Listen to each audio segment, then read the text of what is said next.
Hey guys, welcome back to another video, and in this video I'm going to show you how to fix this error package failed updates dependency or conflict validation. This usually occurs when your system has a malware or something. So let's fix this, and how to do this, let's get started. In order to do this, just open your start menu and open settings, and once you're in settings, click on apps and then click on apps and features.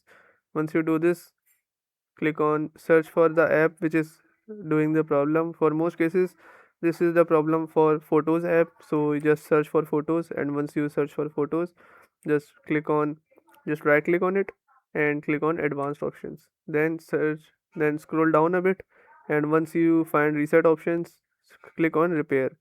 First you have to click on repair, and once the repair completes, check if your problem solves. If your problem still occurs, click on reset. This will take a few seconds and it will reset your photos application, and don't worry, this won't affect your data or something, and it won't do the data loss thing, so it is completely safe. Once you do this, restart your PC one time and check if your problem solves. Hopefully your problem has been solved, and if your problem still occurs, make sure to comment down below so we can bring a detailed guide on this video.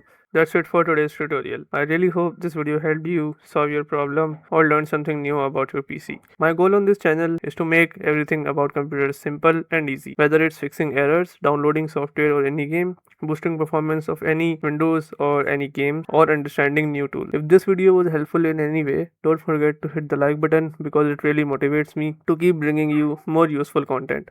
And if you're new here, make sure to subscribe and turn on the notification bell so you never miss any future tutorials, tips, and PC fixes. Also, if you're facing any issues or have any questions related to computers, Windows, software, or anything technical, drop them in the comments. I read all of your comments and I'll try my best to help you out.